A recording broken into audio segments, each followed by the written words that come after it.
আমি শুনি একদিন পরীক্ষা করার জন্য রাজপথে বনানীর রাস্তায় নামলাম, 3-4 জন ভিক্ষুক লাইন ধরে বসা। সালাম দিলাম, জবাব তারা দিল না। আসলে এইভাবে জবাব দেওয়ার কথা না, সমাজে এর প্রচলন নেই। আমি কোনো কিছু মনে করিনি। এরপরে দরদ দিয়ে জিজ্ঞেস করলাম যে ভাই, কতদিন ধরে এখানে ভিক্ষা করো? একজনকে বললো, স্যার 7-8 বছর হয়ে গেছে। আমি তো মেলা সময় তুমি ভিক্ষা করেছো, এখনো তোমার ভিক্ষা করতে হয়? করা লাগে। তাই আমি বললাম যে কেমন মানুষের কাছ থেকে সহযোগিতা পাও?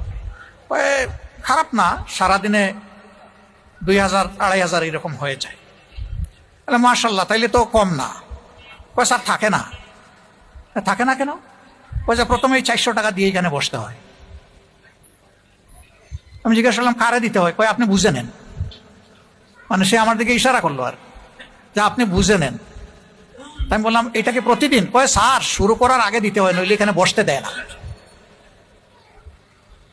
এখন বলে তো বড় ভিক্ষুক কে? ওই রাস্তায় যে বসে আছে, নাকি ডাকাতি করে যে চাঁদা নেয় এসে? রাজার হস্ত করে সমস্ত কাঙ্গালের দন ছুরি, সেই কথার যেন বাস্তব প্রতিধ্বনি যারা এরকম করে। এখন যারা ভিক্ষুকের হাত থেকেও টাকা নিতে লজ্জা হয় না, তারা কত বেপরোয়া বেশরমা চিন্তা করেন এবার। সেই চাঁদাবাজ, দখলদার, দুর্নীতিবাজ, মামলাবাজ, এই লোকগুলার কারণে আমাদের সমাজে নিরীহ মানুষের শান্তি নাই, একেবারেই নাই। জীবনের নিরাপত্তা নাই, ইজ্জতের নিরাপত্তা নাই, তার সম্পদের নিরাপত্তা নাই।